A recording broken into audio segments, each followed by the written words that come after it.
They say the road remembers what we leave behind. The laughter, the silence, the things we never meant to carry. Sometimes, if you drive long enough, you start to feel them catching up.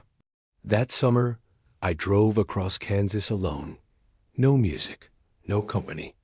Just the hum of the tires and the horizon that never seemed to move. I thought the loneliness was the worst thing waiting for me out there. But I was wrong. Because one afternoon, I stopped at a gas station and met a woman who was never supposed to be there. She followed me into the restroom. She never said a word. And when I left, I thought I'd escaped her. But the thing about reflections is that once they've seen you, they don't forget. I'd been driving for hours, and the road had stopped feeling real. Out there in Kansas, the horizon isn't a line, it's an illusion. It keeps retreating, no matter how far you go. The sky stretches so wide, it makes you feel like an insect crawling across the skin of the earth. The sun had begun its slow descent, bleeding gold into the asphalt. My windshield was a sheet of light. I lowered the visor and squinted ahead, trying to ignore the hum that had started somewhere deep in my skull, the hum that always came when I'd been alone too long. There's a special kind of silence on those Midwestern highways. It's not quiet. It's thick, the kind of silence that feels like something's listening back. I'd been on the road since dawn, crossing state lines and empty counties, chasing nothing in particular, just distance. There are days when driving feels like an escape, and others when it feels like being trapped inside a tunnel that never ends. At evening, it felt like both. My gas gauge had dipped below a quarter tank when I spotted it, a faded sign half swallowed by weeds. Gas, food, restroom to 1 mile. I exhaled in relief. My legs ached, my throat was dry, and the stale air in the car had grown heavy. I hadn't seen another vehicle in nearly 40 minutes. When I pulled into the gas station, the world felt smaller somehow. The building was old paint peeling, a sun-bleached Pepsi sign clinging to one corner. The metal siding rusted at the edges. Only one gas pump stood out front, crooked like an old tooth. No cars, no movement. Just the low electric hum of the sign flickering above the door. For a moment, I thought it might be abandoned. But the neon letters still buzzed faintly, spelling out "Open" in flickering red. I parked beside the pump, turned off the engine, and just sat there. My reflection stared back at me in the rear view, mirror sweaty, tired, eyes a little unfocused. It's strange how long you can go without seeing your own face before realizing how worn out you've become. The air outside hit me like a wall, hot, dry, filled with the dusty scent of gravel and gasoline. Crickets whined somewhere behind the building, and from far off, a train horn moaned like a ghost remembering something. As I walked toward the entrance, the glass door creaked open before I even touched it. Inside, the air conditioning hummed weakly, and a small bell above the door gave a half-hearted chime. The place looked frozen in time. Rows of snacks in faded packaging, soda bottles covered with a thin film of dust, and a bulletin board near the counter, cluttered with old flyers missing pets, community events that probably happened years ago. Behind the counter sat a man in his late 50s, with a baseball cap and a cigarette dangling unlit between his fingers. He looked up briefly, gave me a nod, then went back to flipping through a newspaper. I smiled politely, mumbled a greeting, and made my way toward the back where the restrooms were marked. Halfway there, I felt it, a prickle at the base of my neck, that subtle shift in air pressure that happens when someone's watching you. I glanced around. The aisles were empty. The hum of the refrigerator units filled the silence, but still, there was that feeling. It crawled up my spine and settled behind my ears like static, and that's when I saw her. At first, she didn't move. She was just standing near the glass door, maybe 5 or 6 feet away from the entrance, framed by the dull orange light leaking in from the setting sun. She looked out of place. An older woman, maybe late 60s or early 70s, but it was hard to tell. Her skin was pale in a way that didn't seem to belong to summer. She wore a heavy winter coat, a dark green parka, zipped all the way up to her chin. And this was Kansas in July, the kind of heat that made even the shadows sweat. Her gray hair was tangled, hanging in stiff ropes that brushed against her collar. But what struck me most was her posture, perfectly still, arms hanging at her sides, eyes fixed on me as if she'd been waiting. I slowed my steps. Her eyes didn't blink. There's something about being stared at in silence that short-circuits your instincts. You want to smile, to say something, to break the spell, but your body knows better. It goes quiet. It listens. I told myself she was just another traveler. Maybe someone who lived nearby, maybe just eccentric. But something in me whispered it wasn't true. The cashier didn't seem to notice her. Or maybe he was pretending not to. He kept flipping his newspaper, page after page, as though nothing was there. I turned toward the hallway where the restrooms were. My shoes scuffed against the old tile. As I passed the candy aisle, I glanced back just once. She hadn't moved, but she was still watching me. That gaze, flat, unbroken, followed me like a shadow that had decided to detach itself. The restroom door was near the back, next to an ancient vending machine that buzzed louder than the AC. The air smelled faintly of cleaning supplies, though the floor looked like it hadn't been mopped in months. I hesitated at the threshold, half expecting to hear footsteps behind me. Nothing. I pushed open the door. Inside, the fluorescent light flickered with a slow, rhythmic pulse, like it was breathing. There were 2 stalls, a single sink, and a cracked mirror above it. The kind of bathroom that made you hold your breath just to get it over with. I locked myself in the far stall, tossed my bag on the floor, and exhaled. My heartbeat still hadn't settled. Through the thin metal partition, I could hear the hum of the light, the soft groan of pipes somewhere deep in the wall. Then faintly, the sound of the door creaking open again. Footsteps. Slow. Measured. Not the shuffle of an impatient traveler. These were deliberate, spaced apart, like someone making sure each step was heard. I froze. A part of me wanted to call out, "Someone in here," but my voice caught somewhere between my chest and throat. The footsteps stopped right in front of the sinks. Silence. I could see her shadow now, thin and sharp beneath the stall door. The shape of her coat, the pointed tips of worn shoes. She wasn't moving, just standing there. The air felt heavier, thicker, like the walls were closing in around me. The hum of the light turned into a low electric whine. I realized I was holding my breath again. Then came the sound of water faucet handle turning, stream running weakly into the sink. But the rhythm was strange. On, off, too slow, like she was mimicking the motion, not using it. I waited, counted, 1 minute, 2, nothing else. And then, quietly, the door opened, closed. Her shadow was gone. For a moment, relief washed over me. I let out a breath I didn't realize I'd been holding. But as I reached for the toilet paper, I heard it, soft, steady, breathing, not my own. At first, I tried to rationalize it. Maybe the pipes. Maybe my own breath echoing off the tiles. But the sound had weight, a rhythm. In, out, in, out. Too close. I leaned forward, holding perfectly still, straining to listen. It was coming from the space just outside my stall, the narrow strip of air and shadow that separated me from the rest of the room.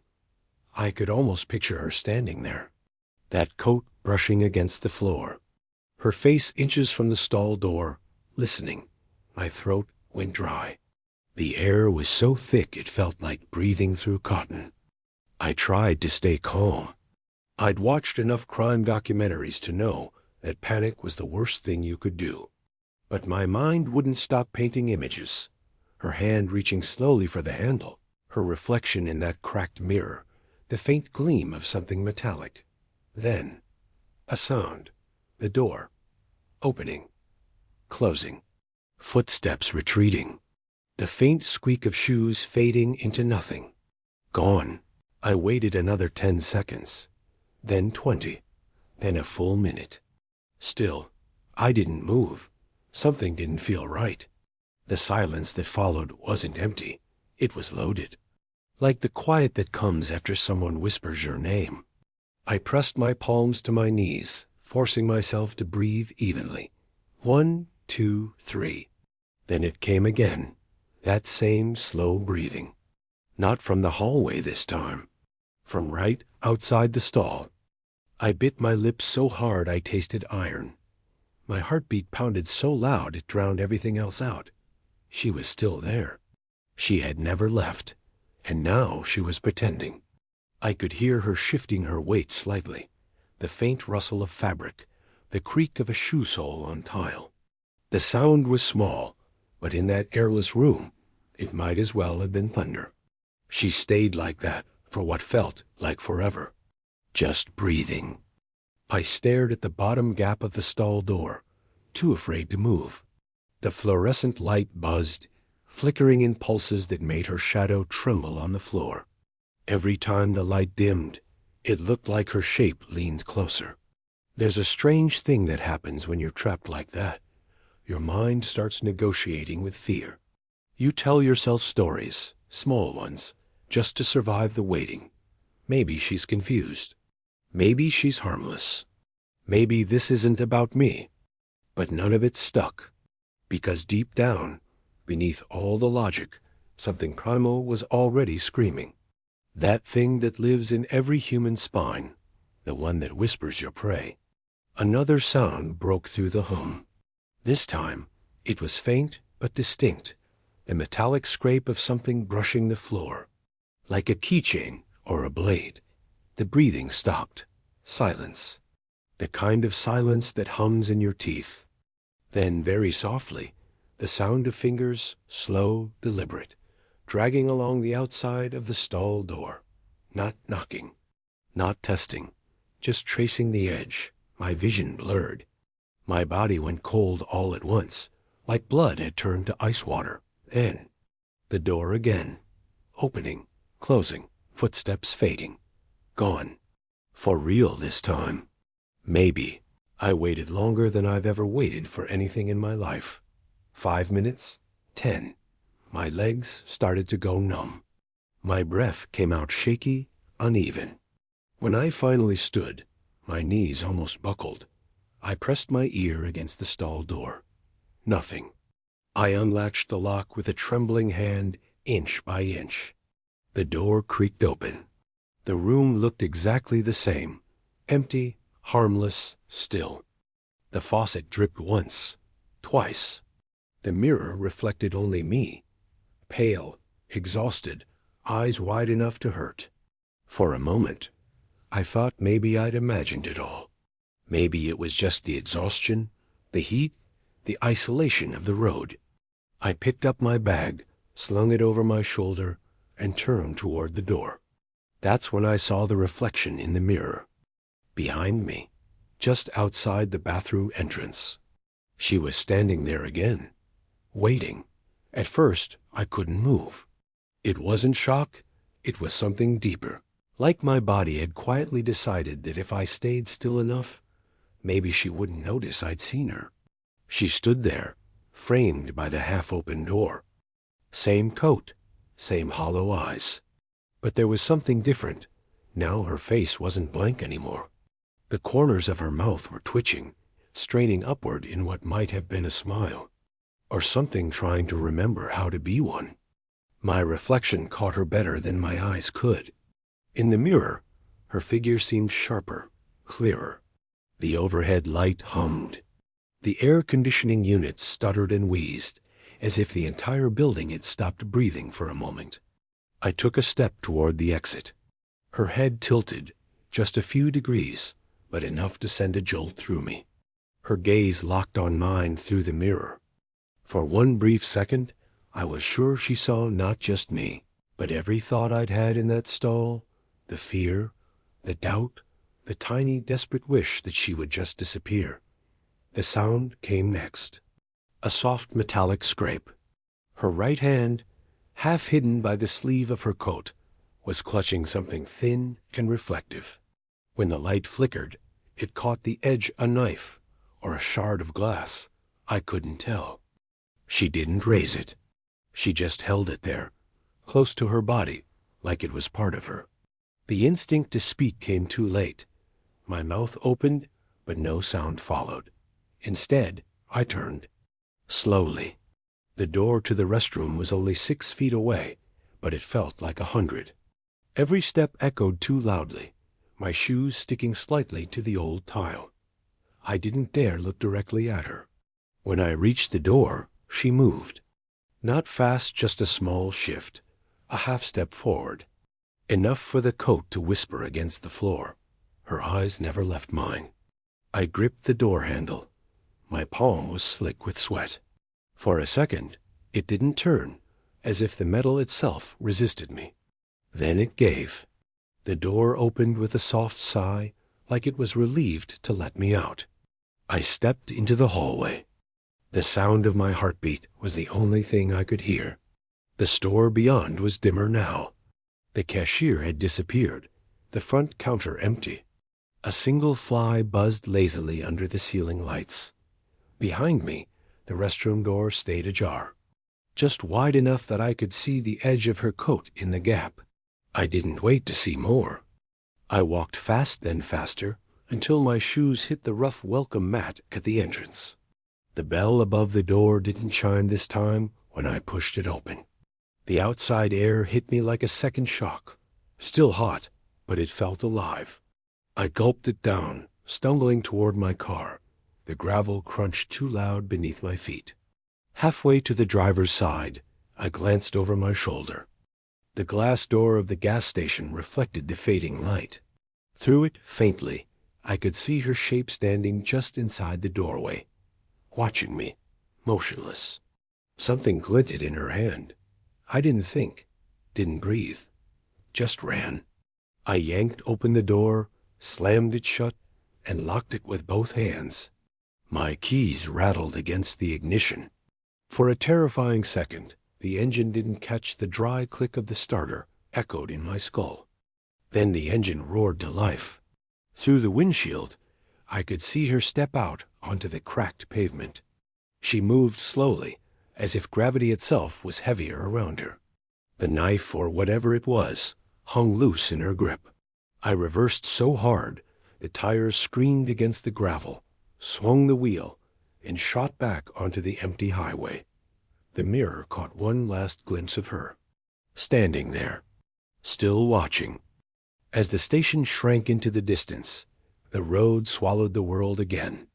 The horizon stretched wide and empty, the sky bleeding into the last of the sunset. I didn't stop driving for another hour, maybe 2. When I finally dared to look in the rearview mirror again, all I saw was my own face pale, sweat-soaked, eyes too wide. And for a moment, I thought I saw something else. Just behind me, the faint outline of a figure in a dark coat. But when I turned, the seat was empty. I told myself it was exhaustion, that she hadn't followed me, that the gas station, the woman, the knife, all of it was just one of those moments your brain turns into a nightmare because it doesn't know what else to do. But sometimes when I stop for gas at night, when the fluorescent lights hum and the mirrors flicker just right, I swear I can still feel her there, standing behind me, breathing. The highway had gone quiet again. Only the engine, the tires against the asphalt, and the endless hum that fills your ears when the world around you forgets to make noise. The sky was sliding from gold to bruised purple. The last light of the day clung stubbornly to the edges of the fields, shimmering on the heat waves rising from the road. For a while, I drove without thinking, just forward motion, mile after mile. But no matter how far I went, that gas station refused to leave me. It lingered like a smell that clings to your clothes, stale air, bleach, rust. And under all of it, her face. The way she had looked at me through the glass. Not angry, not confused, just ... patient. I turned up the radio. Static, the kind that sounds like wind moving through bones. I switched to another station. More static. The highway here was too empty for signals. My hands tightened on the wheel. Every few miles, the road signs began to look the same. Faded white, riddled with bullet holes, the kind you start reading without actually seeing. My brain wanted noise, company, anything human. Instead, the world kept getting quieter. And then I saw it. In the rearview mirror, just a flicker. A shape in the far distance. At first, I thought it was a trick of the light. The highway shimmered under the heat, and the horizon wavered like water. But the shape didn't dissolve. It stayed. A dark figure standing on the shoulder of the road, facing the highway. I blinked, leaned forward. When I looked again, it was gone. The rational part of me, what little was left, said it was a signpost or a tree stump or a shadow cast by the setting sun. But the part of me that still remembered her breathing in that bathroom knew better. I pressed harder on the gas. The needle climbed, and the hum of the tires grew louder, almost drowning out the sound in my chest. For a few minutes, it worked. The road blurred. The sun dropped behind me. Then, in the mirror again, a flicker of movement. Someone walking along the roadside, far behind, small, wrapped in a long, heavy coat. My stomach turned. I told myself it wasn't her. Couldn't be. There was no way she could have followed me that fast, not on foot, not out here. But logic meant nothing out here. Not anymore. The world was losing its rules, one by one. I reached for my water bottle, took a sip, and tried to steady my breathing. My reflection in the rear view looked pale, almost ghostly in the dim light. And then I noticed something else. The back seat. In the mirror, for the briefest moment, the fabric shifted. Like something had brushed against it from inside. I whipped my head around. Nothing. Just the old blanket I'd thrown there days ago. When I looked back at the mirror, my pulse still racing, I saw something that made my skin crawl. A single gray hair, long and coarse, stuck to my sleeve. I don't have gray hair. I flicked the hair from my sleeve, but it clung there, thin as spider silk. When I finally managed to brush it away, the motion left a faint static crackle in the air. The smell of the car-old vinyl, dust, warm plastic, suddenly felt wrong, as if someone else had been sitting there too long before me. I rolled the window down halfway. The night wind rushed in, dry and sharp, carrying the scent of sagebrush and something metallic underneath. It should have grounded me. It didn't. The sun had dropped completely now. What was left of the sky glowed a dull orange at the horizon before sliding into blue-black. The world outside the beams of my headlights no longer existed. I focused on the dotted line in the center of the road. White, black, black. A pulse, a rhythm. If I could just keep that rhythm, maybe the rest of the world would stay quiet. But the mirror kept calling. At first, I resisted the urge to look. Then my eyes betrayed me, glancing up. Far behind, something caught the light. A small, flickering gleam like metal, reflecting my headlights for a split second. Then nothing. I leaned forward, squinting into the dark. The highway was empty again. No cars, no lights. Only that feeling, the one that tells you someone else is sharing the road, even when you can't see them. A few minutes later, the curve of the highway dipped into a low valley where the shadows pooled thick. That's where I saw it. On the shoulder ahead, near a cluster of dead grass, stood a figure. A woman's outline, motionless. Her coat caught the light for a heartbeat before the darkness swallowed her again. My hands tightened on the wheel. I didn't slow down. When the headlights swept across the spot, there was no one there. Only an empty soda came rolling lazily across the gravel. I laughed, out loud. It sounded thin, brittle. Maybe the woman at the gas station had just been some drifter. I told myself. Maybe my brain was stitching shapes out of shadows because it needed a villain for the unease that never left me. But my reflection in the windshield didn't believe that story. The next town was still 40 miles away. The fuel gauge hovered just above a quarter tank. The radio hissed softly. I turned the dial out of habit. Nothing. Just that endless whisper. Then, through the static, a crack of sound, like a voice trying to form, buried under the white noise. I froze, one hand still on the dial. The voice came again. A single word, drawn out, distorted. I couldn't make it out, but the pitch was unmistakable.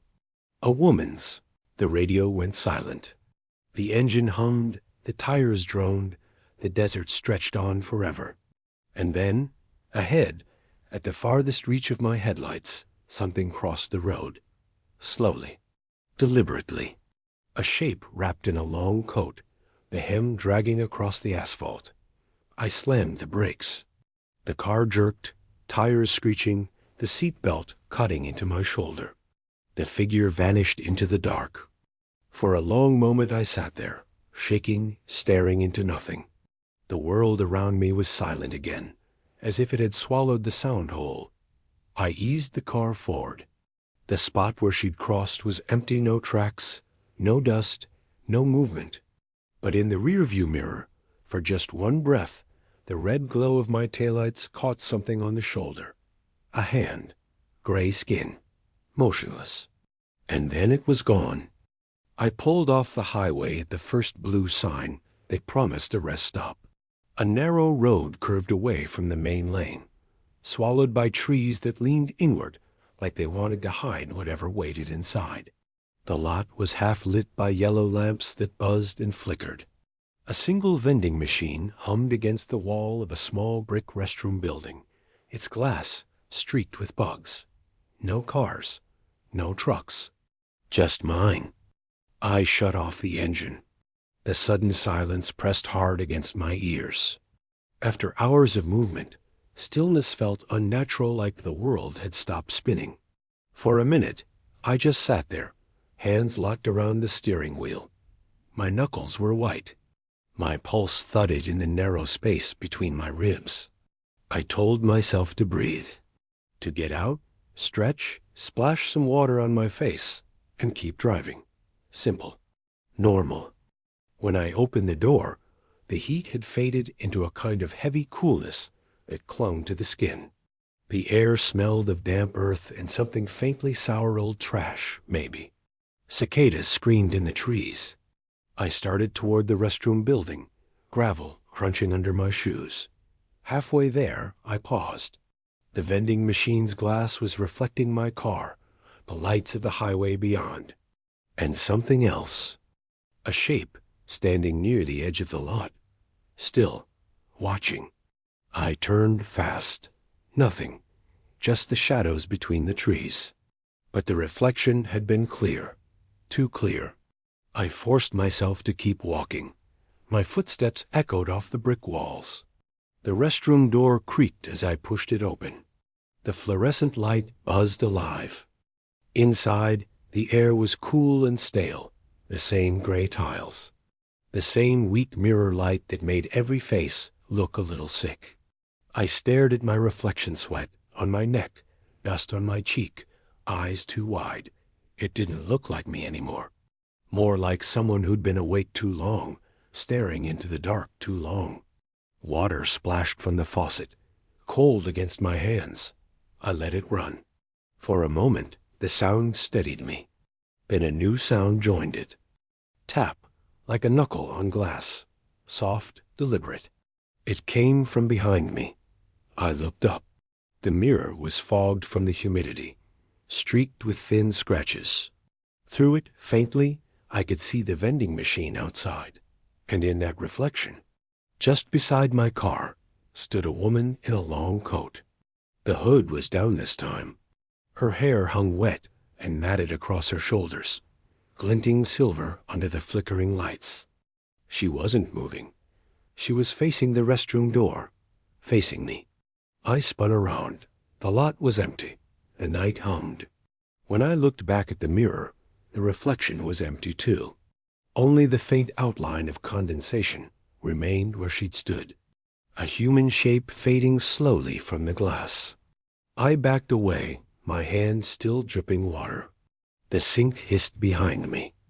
I didn't bother drying my hands. I just ran. Out the door, across the gravel, back into the car. The key slipped once before catching. The headlights flared on, throwing white light across the empty lot. There was no one there. But as I shifted into drive, the rearview mirror caught movement. Something small, low, sliding into the back seat's shadow. I didn't look again. I just drove. The vending machine light shrank in the mirror, swallowed by black. And still, under the hum of the tires, I could hear it. That slow, steady breathing. The road had turned black. No moon, no stars, just the weak halo of my headlights pushing a few yards into the dark. The kind of dark that doesn't just hide things, it absorbs them. I'd been driving for maybe an hour since the rest area.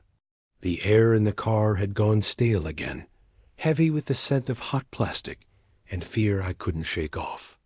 I tried opening the window, letting in the wind, but the sound that came with it wasn't comforting. It was too low, too steady, almost like breathing. Every few minutes, I glanced at the rearview mirror, and every time I did, my reflection seemed less familiar, paler, tighter around the eyes, like I was watching someone slowly wearing my skin. I told myself to focus on the road, on the lines, the rhythm. White, black, white, black. But somewhere behind that rhythm, under the hum of the tires, I kept hearing it. A sound that didn't belong. Not loud, not sharp, just there. A soft exhale, a shift of fabric. The kind of sound you make when you're trying not to be heard. I swallowed hard, glanced again at the mirror. The back seat was swallowed in darkness. The blanket I'd seen earlier was just a shadow, maybe folded over itself, maybe not. But it looked different now, heavier. I reached out, turned up the dashboard light a little. The glow didn't reach far. It only made the shadows deeper. That's when the smell hit me. It came in a wave, faint but undeniable. The same scent from the gas station bathroom. Bleach. And something beneath it, metallic, like old blood on steel. My stomach twisted. I tried to convince myself it was just my imagination, that the smell had followed me from the rest stop, clinging to my hands. But the air felt thick now, humid, as if someone had just exhaled near my neck. The seat creaked. I froze. My eyes darted to the mirror. Nothing. Just that same shadow pulling behind me. I gripped the wheel tighter. Every muscle in my arms locked. Keep driving. Don't look back. Don't. A whisper. Not words. Just breath shaped like one. So close it brushed the back of my ear. My heart stopped. I slammed my foot on the gas. The car lurched forward, the engine roaring in protest. The highway blurred, the lines melting into streaks of white and black. But the whisper came again, soft, patient, like someone trying to calm a frightened child. My throat burned. I wanted to scream, but the sound wouldn't come out.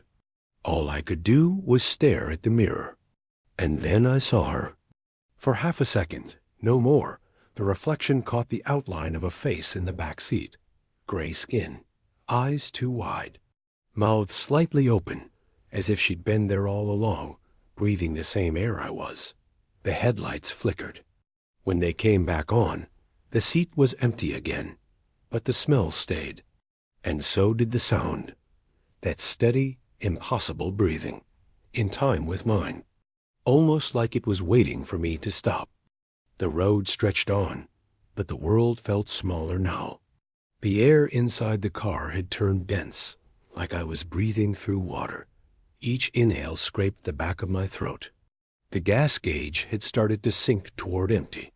I hadn't noticed until the warning light blinked, a small orange pulse that felt almost alive.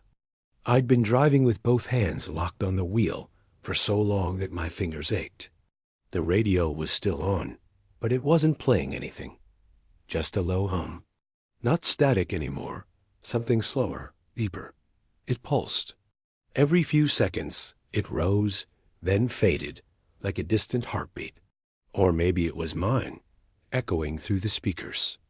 I told myself I'd stop soon. Just find another light, another building, another sign of people. But there was nothing. Only the dark and the endless hum of the engine. Then the car shuddered.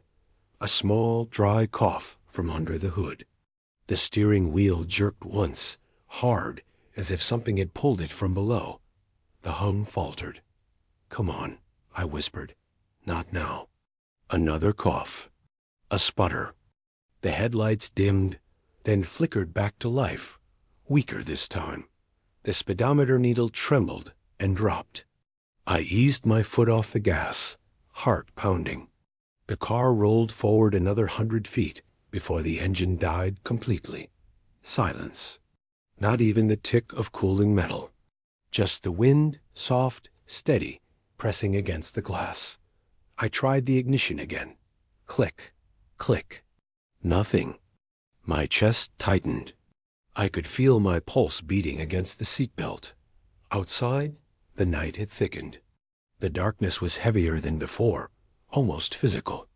It pressed against the windows, making the world beyond the glass look solid. I told myself to wait. Maybe the engine would cool. Maybe it would start again. But then I heard it.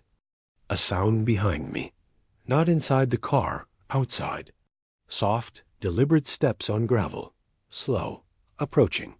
The hair on the back of my neck rose. I stared at the mirror. The glass was dark. The reflection showed only the faint outline of my own face. But behind that, something moved. A flicker of gray. The curve of a shoulder. The glint of metal. The footsteps stopped right behind the trunk. I couldn't breathe. The silence that followed was too long, too deep. Then, gently, something brushed against the rear window. A fingertip, tracing the glass, once, twice. It left a faint streak, like condensation forming where the touch had been. My hands shook as I reached for the ignition again. Click. Nothing. Then, slowly, I heard it. The breathing. Not from behind the car, from inside. Right behind my seat. For a long time, I didn't move. It's strange what your body does when terror stops being an idea and becomes a fact. You don't scream. You don't think. You shrink, waiting for the world to decide what happens next. The breathing was close now. Too close. It wasn't steady anymore. It hitched, like the lungs behind it were struggling to remember how to work. Each inhale came with a soft, wet click, like air moving through something broken. I stared straight ahead. My fingers gripped the steering wheel so tight the plastic creaked. The headlights had gone dim again, leaving only a thin ribbon of light cutting across the asphalt ahead. In that dim glow, I could see the outline of the road. Empty, endless, but I could feel her behind me. Not just hear her. Feel her. The air had changed. Heavier, warmer. It brushed the back of my neck like an exhale that didn't belong to me. I wanted to turn, to look, but my body refused. It took everything in me to move my hand from the wheel. My fingers trembled as I reached toward the rearview mirror. Slowly, I tilted it down. At first, there was nothing, just the back seat swallowed in darkness. Then the shadows shifted. A shape was there, curled slightly forward, her coat draped over her like a cocoon. The pale edge of her face half visible in the dim light from the dashboard. Her eyes were open, and she was smiling, not wide, just enough to show she knew I could see her now. I couldn't breathe. Her head tilted to the side, the same slow, unnatural motion I'd seen in the bathroom. And she leaned forward. Her mouth opened, but the sound that came out wasn't a word. It was a single, drawn-out breath, as if she'd been holding it since the gas station. The glass of the windshield fogged slightly from the inside. I turned the key again out of pure desperation. The engine sputtered, caught. The sound tore through the silence like a heartbeat restarting. I threw the car into gear and hit the gas. The tires spun on the gravel before finding grip. The car lurched forward, fishtailing, the headlights bouncing wildly across the road. In the mirror, her face stayed there, unmoving, watching, even as the car sped away. I blinked, and she was gone. The seat behind me was empty again, but the coat was still there, crumpled, folded neatly as if someone had just slipped out of it. My hands shook as I reached back, fingers barely brushing the fabric. It was cold, wet, and underneath it, a sound, a faint whisper. "Keep driving." The voice was soft, breathy, but it came from under the coat. I pulled my hand back as if I'd touched fire. The car swerved, tires shrieking against the asphalt. When I looked in the mirror again, the coat had moved, just slightly. As if something inside it had exhaled, the night had turned the world into a tunnel. The headlights carved a narrow path through it, but everything beyond that beam was gone, erased. I kept driving. I don't remember how long. Minutes? Hours? Time had melted somewhere between the gas station and this stretch of nowhere. The radio had gone quiet again. The only sound left was the road whispering under the tires and the soft rustle of the coat in the back seat. It hadn't moved since the last time I looked, but I couldn't stop checking. Every few seconds my eyes flicked to the rearview mirror, expecting to see her there, folded into the darkness, waiting. But there was only the coat, and the faint outline of something beneath it. Maybe it was the way the shadows fell. Maybe not. The road sign ahead appeared like an answered prayer. Welcome to Ridgeview to 2 miles. Civilization, lights, people. My chest loosened. I pressed the gas pedal harder, my heart pounding with something close to relief. But then the dashboard flickered. The lights dimmed, then flared. Once, twice, and the reflection in the windshield shifted. For just an instant, I saw movement in the back seat, subtle, like someone leaning forward, curious. The coat rustled softly, then fell still again. I didn't look back, not this time. I fixed my eyes on the road, on the faint orange glow rising in the distance. A town, finally. Streetlights, gas pumps, silhouettes of buildings. I whispered out loud, maybe to her, maybe to myself. It's almost over. The car rolled onto the main street. Neon signs blinked lazily. A diner, a motel, a 24-hour truck stop, quiet but alive. I pulled into the first open parking lot I found, near a row of empty vending machines and a payphone that looked like it hadn't been used in decades. When I turned off the ignition, the silence that followed was almost painful. For a few seconds, I just sat there, hands on the wheel, eyes forward. Then carefully, I turned around. The back seat was empty. The coat was gone. In its place, on the cracked vinyl, was a single coin, old, silver, dull under the dashboard light. It looked out of place. It looked deliberate. I picked it up, cold, heavier than it should have been. There was a faint engraving on one side. In the end, we all arrive. My throat went dry. Outside, the air was still. The town felt quiet in a way that didn't make sense. Too quiet, like the pause between heartbeats. I opened the door, stepped out, and felt gravel crunch under my shoes. For the first time in hours, I could breathe again. But when I closed the door and glanced at the glass, My reflection wasn't alone. Behind me, faint and distant, stood a figure at the far end of the parking lot. Motionless, wrapped in a long coat, the air shifted, cool and dry, brushing the back of my neck. I blinked. She was gone. Only the whisper of wind remained. I looked down at the coin again. It was warm now. And somewhere in that stillness, I understood what it meant. You don't really escape things like her. You just drive far enough for her to wait. It's been 3 weeks since Kansas. 3 weeks since the road, the coat, the breathing. I told myself I'd moved on. You can convince yourself of almost anything if you say it out loud enough times. The car's parked in my driveway now. Same scratches, same smell of dust and old air. Sometimes I think about selling it, but I can't. It feels wrong somehow. Like it's still holding its breath. The coin sits on my kitchen counter. I've tried throwing it out 3 times.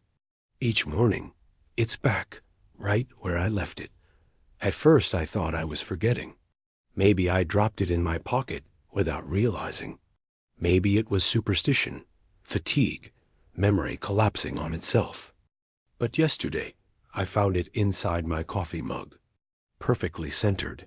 Dry. I live alone. The nights have been the hardest. The house settles. The wind pushes through the vents, and I lie awake listening for the one sound I don't want to hear. So far, it hasn't come. No breathing, no whisper.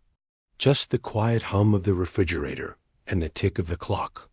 But sometimes, between ticks, there's a gap, a small, perfect silence.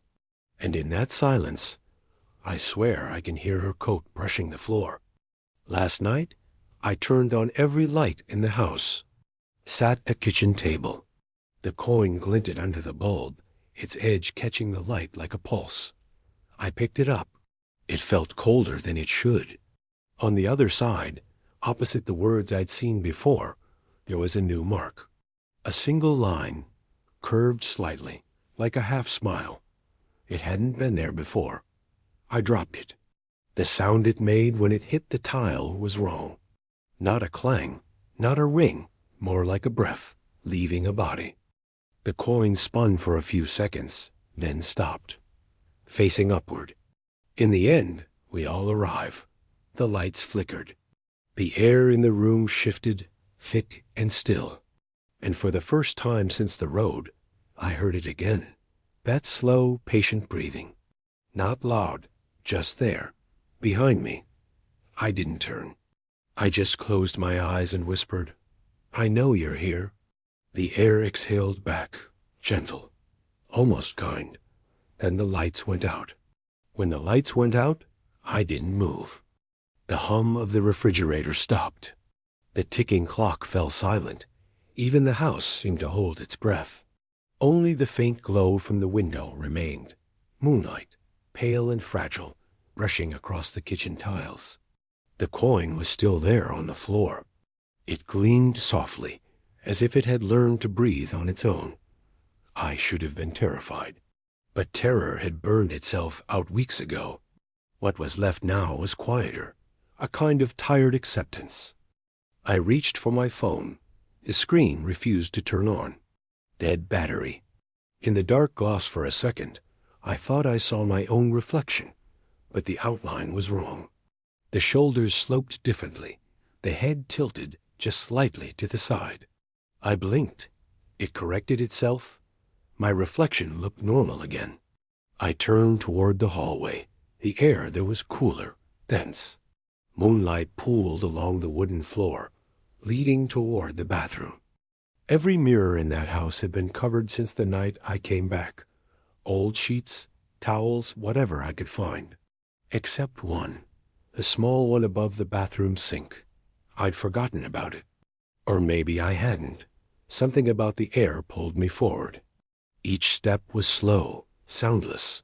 The door was open. The light switch didn't work. Moonlight slipped in through the small window, cutting a silver line across the floor and up the mirror. I stopped in the doorway. For a heartbeat, the glass was blank, just the dim outline of the room and my own faint shape. Then the light flickered, bending across the mirror like a breath of wind. And there she was. Not behind me. Inside the reflection. The same coat, the same pale face, the same eyes that never blinked. But this time, she wasn't watching me. She was watching herself. Her head tilted slightly, studying her reflection the way a person might study an old photograph. Then her eyes lifted and met mine. I froze. Her mouth opened, but the words didn't come through as sound. They formed against the glass instead, as if written in fog. "Let me look." My throat tightened. "I see you," I whispered. "You don't need to." The air changed. Cold rushed past me, brushing the back of my neck. Her reflection leaned closer. The glass darkened, rippling like water disturbed from beneath. The coin, still in my pocket, began to vibrate, a low hum, almost mechanical. And then she smiled. It wasn't cruel. It wasn't kind. It was the kind of smile that says this is already done. The mirror cleared. My reflection returned. Alone. The hum stopped. The air felt normal again. But as I turned away, I caught sight of something carved faintly into the lower corner of the glass. Small enough to miss, deep enough to feel if you ran your fingers across it. A single curved line. The same half-smile as on the coin. The next morning came without color.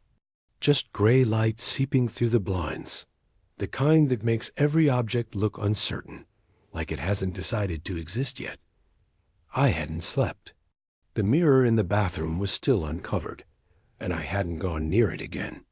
Every time I walked past the doorway, I could feel it. A low vibration under the skin, as if the air hummed at a frequency just below hearing. Coffee helped a little. At least it gave me something to hold. The coin sat on the table beside the mug. It didn't move, but I kept glancing at it anyway.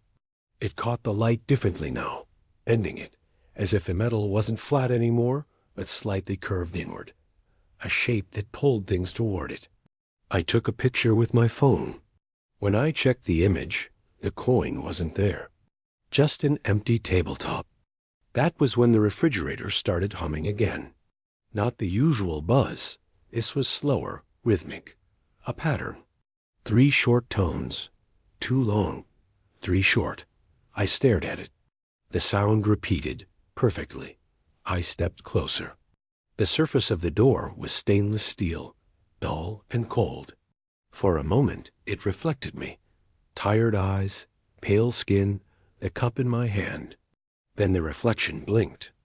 I hadn't. I stepped back so fast the mug tipped, coffee spreading in a dark pool across the floor. The hum stopped. The house went silent again, except for the faint ticking of the cooling metal. I looked at the window above the sink. Outside, the clouds were shifting, thick and heavy. In the glass, I could see my own outline, and just behind it, something faint, like a shadow leaning closer to read over my shoulder. I blinked, and it was gone, but the hum returned.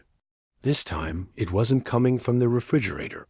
It came from the walls, from the light bulbs, from the phone on the counter that should have been dead. The screen lit up by itself, bright white, no notifications, no sound. Then a single line appeared as if typed by an invisible hand. Look. The word pulsed once, then faded. Every reflective surface in the room shimmered for a fraction of a second. The window, the kettle, the dark surface of the spilled coffee. And in each one, for that heartbeat, I saw her face.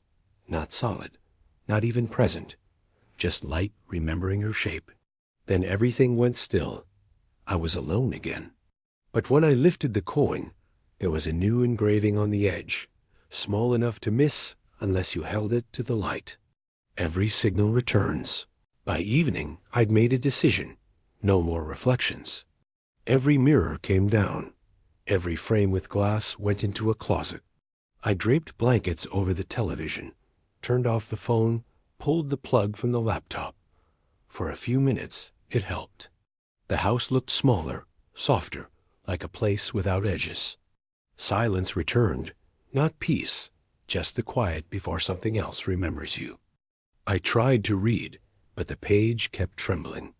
The paper's sheen caught the lamplight, and for an instant the white of the page turned silver, enough to show a faint curve, like the corner of a mouth. I closed the book. That was when I heard the dripping. Steady, slow, the kitchen tap. When I turned it off, the surface of the water in the sink quivered.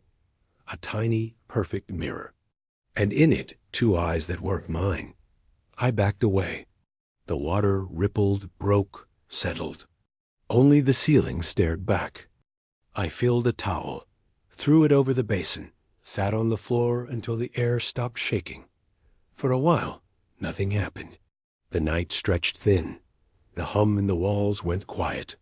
I almost believed it was over. Then my phone buzzed. I hadn't turned it on. The screen stayed black, except for a small reflection of the room around me. In that reflection, the towel over the sink moved. A slow rise and fall, as if something beneath it was breathing. The phone vibrated again.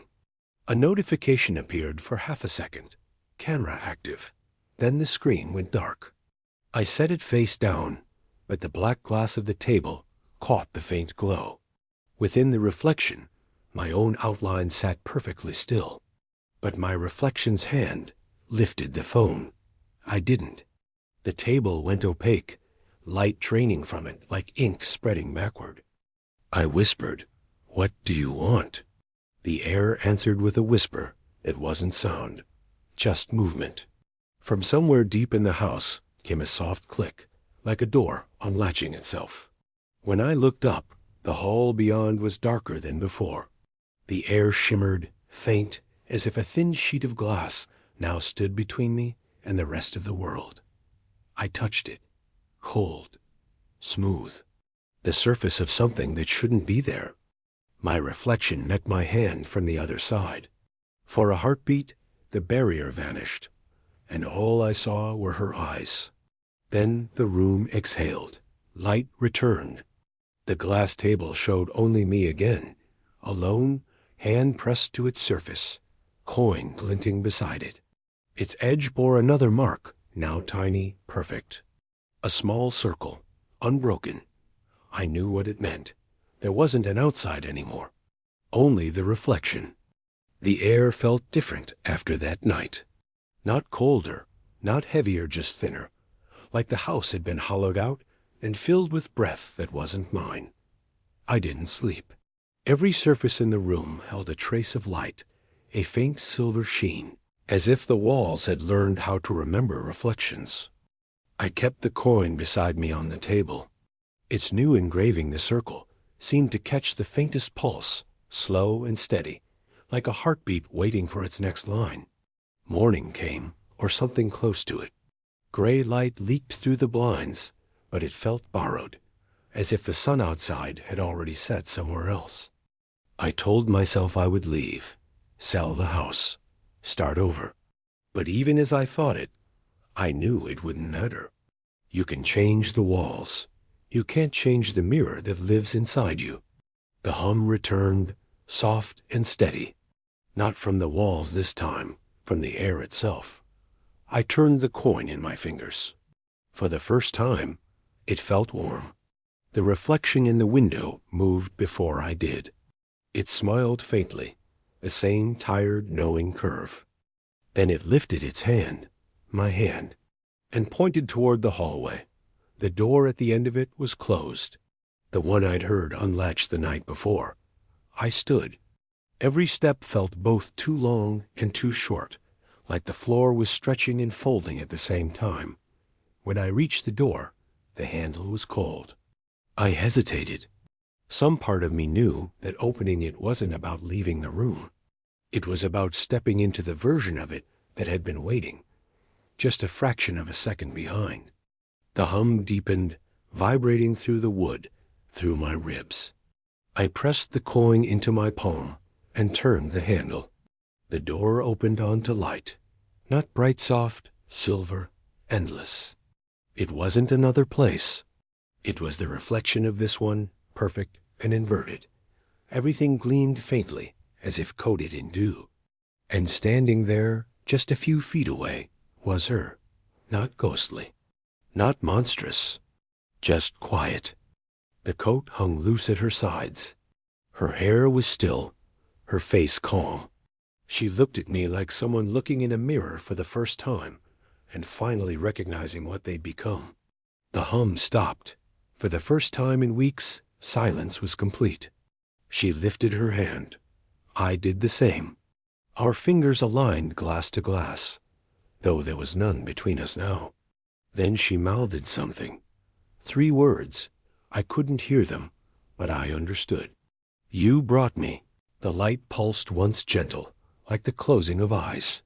When I opened mine again, the room was empty. The coin lay on the floor beside the open door. Its surface was blank now, smooth and featureless. I picked it up. It was warm. It was still.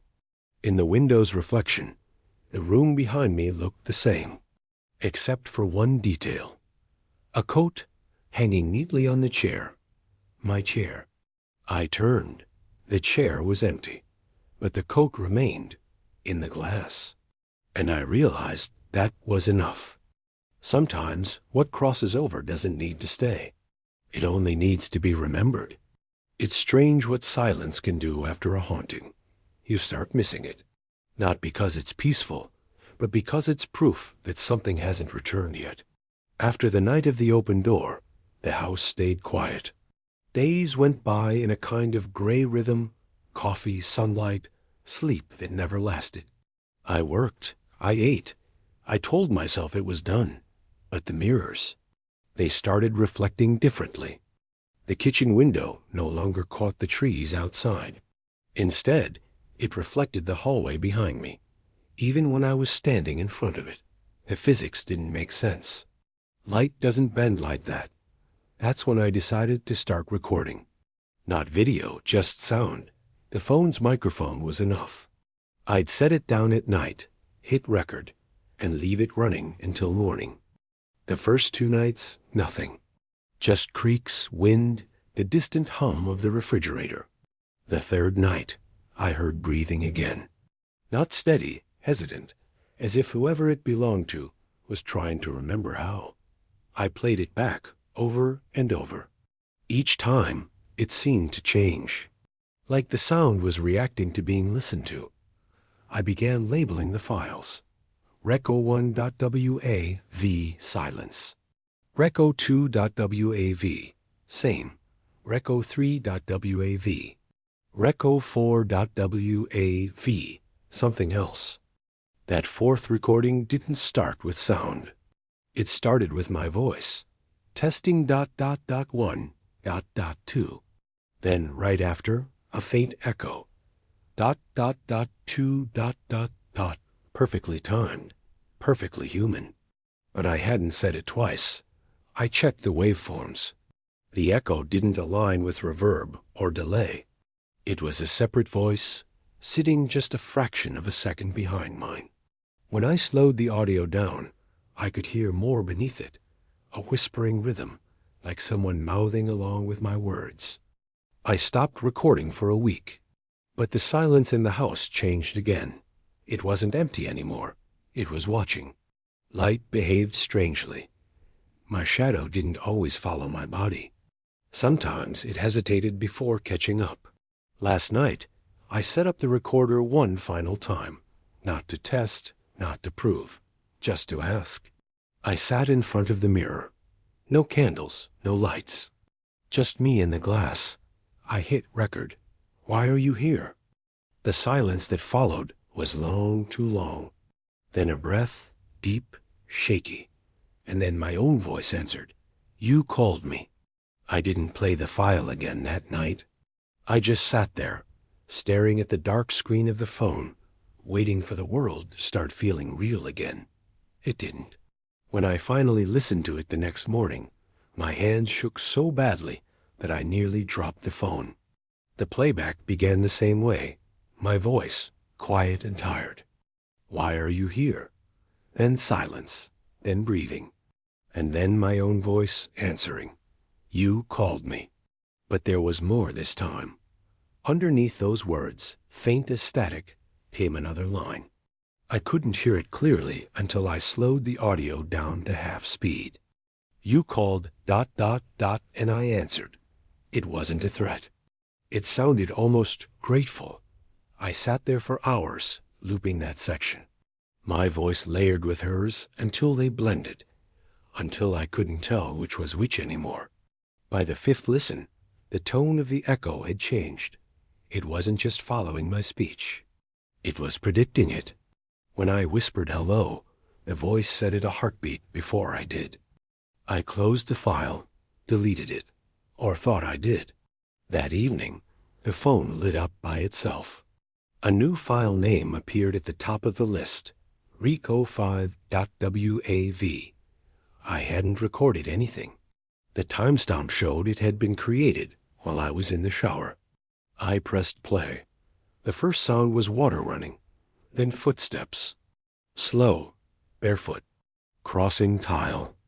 And then my voice again, faint, distorted, but unmistakable. You shouldn't have looked. My stomach turned. The reflection in the dark screen showed my own face staring back, but the mouth wasn't still. It was mouthing along with the words. I threw the phone onto the couch and backed away. The sound kept playing, muffled but clear. A second voice joined mine, hers. They spoke together. We are already here. The lights flickered once, then steadied. When the audio stopped, the room felt wrong again, stretched, echoing, like it wasn't empty even when it was. The air shimmered faintly in front of the covered mirror, a ripple of silver that faded as I watched. I unplugged everything that could record or reflect, phone, laptop, even the small clock by my bed. But as I moved through the hallway, I could still hear a whisper in the walls, not words this time, just the sound of someone breathing softly, waiting for a cue. I stopped checking the recordings. Or maybe I just told myself that I had. Curiosity isn't a choice. It's gravity. 2 nights after Reco 5, I found another file. No name this time. Just a blank space where the title should have been, sitting at the top of the list like it had always been there. I didn't remember pressing record. I don't even remember touching the phone.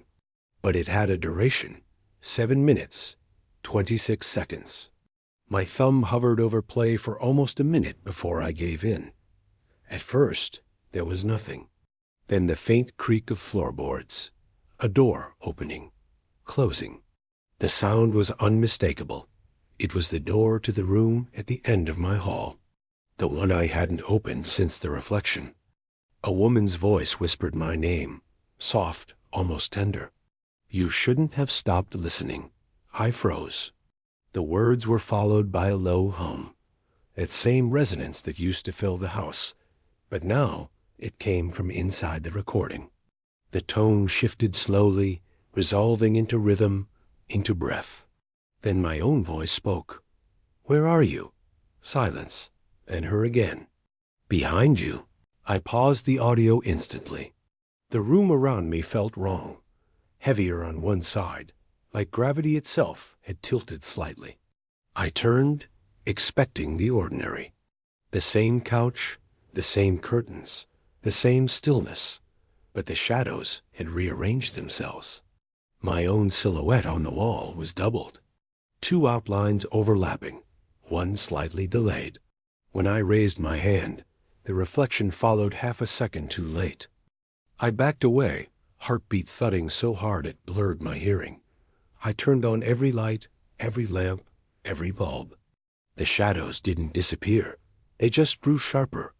In the far corner of the room, near the covered mirror, the air shimmered again, a thin membrane of light that seemed to ripple with every breath I took. And somewhere beneath that shimmer, faint and rhythmic, came the click of a phone being unlocked. I looked down. Mine was still on the table, screen dark. But a voice, my own voice, began to speak from it anyway. I told you to look. I grabbed the phone, turned it over. The display showed the camera app, already recording. The image was black at first, then light shifted, revealing the room, the same one I was standing in. Only there were two of me, one standing exactly where I was, and one standing behind, not moving, not breathing, just watching. The video stopped.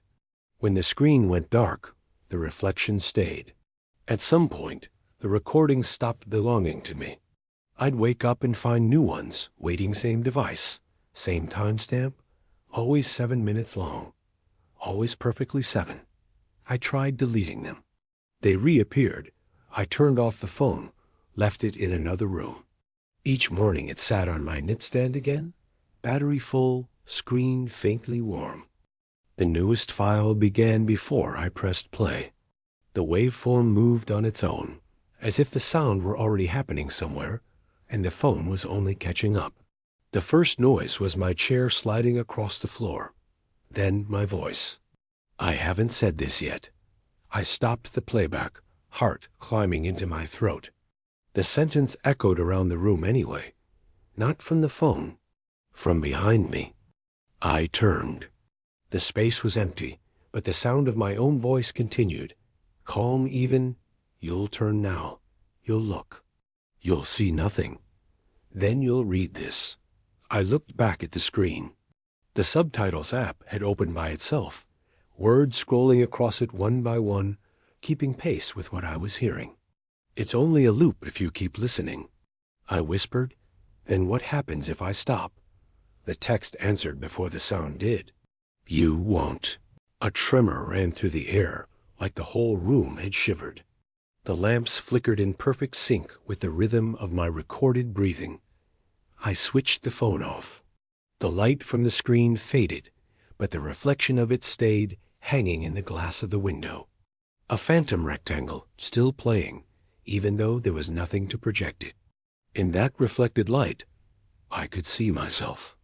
And just behind my reflection, faint but certain, was another figure, mirroring my every breath half a second late. I moved closer to the window. The two versions of me began to merge and separate, as if time were breathing too. The hum returned low, familiar, patient. I realized then that it wasn't sound. It was the house recording me again. Every inhale, every thought, feeding it forward into the next moment. I whispered, "This ends now." The reflection smiled first. Then I did, in perfect unison. The hum stopped. For a heartbeat, the world held still. And somewhere, maybe in the walls, maybe in me, a new file name appeared, soundless but certain. recoo.wav, back to the beginning. I left the house before sunrise.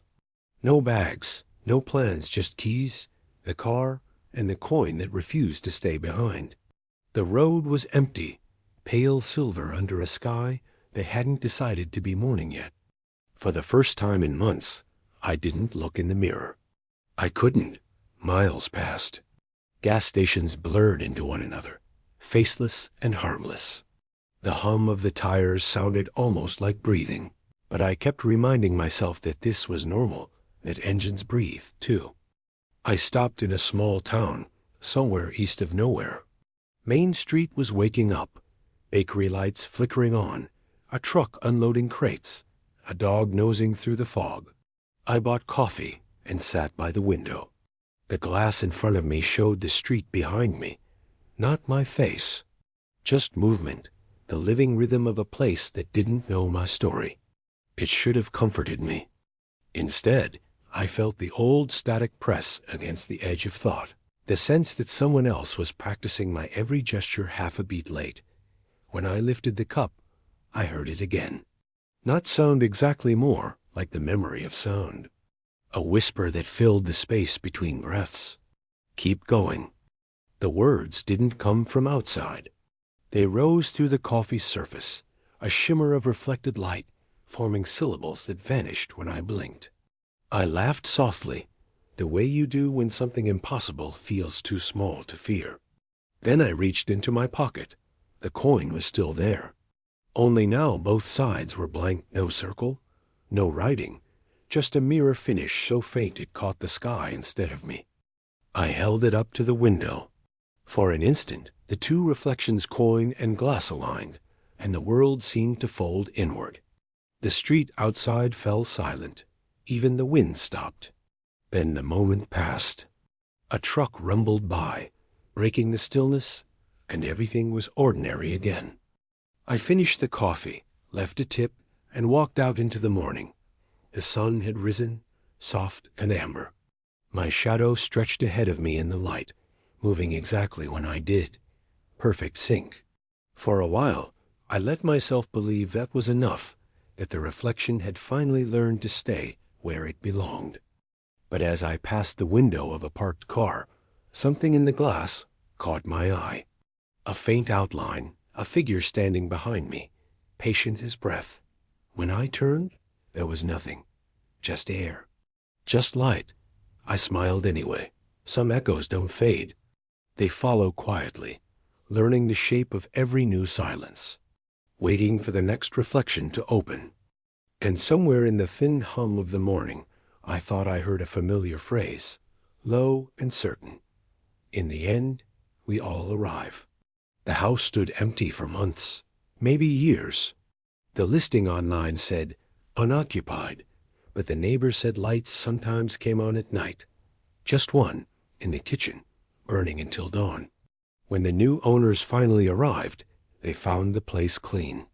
Too clean. Every mirror had been taken down, every reflective surface covered with cloth, taped at the edges, like someone had been afraid the light might leak out. In a drawer by the hallway, they found a phone. Old, screen cracked. The battery still had charge. There was only one folder in its memory. Inside, a series of audio files, numbered but not in order. Some were blank. Some contained fragments of breathing, faint words under static. Others, well, those sounded like conversations. A woman's voice, calm, quiet, sometimes alone, sometimes joined by another that echoed just half a breath late. The last file was dated months after the woman was said to have left. No one could explain that. It ran exactly 7 minutes and 26 seconds. At first silence, then the sound of a door opening. A pause, a long breath, and a voice, soft, certain, almost kind. If you're listening, you've already called me.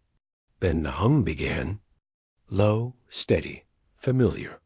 The new owner deleted the files the next morning, or thought they did. Later that night, the phone lit up on its own. A single notification, Rec01.wav, and beneath it, a message that hadn't been there before. 5 words, perfectly centered, softly glowing. Every echo finds its voice. The light flickered once, then went dark. Outside, in the reflection of the kitchen window, a figure stood, waiting. If you've made it this far, thank you for listening. Stories like this one stay with us, sometimes quietly, sometimes when we least expect them. If you enjoyed tonight's story, please leave a like and subscribe to the channel. That way, you won't miss the next time we step into the dark together. And until then, keep your lights on, watch the mirrors, and have yourself a peaceful, safe day.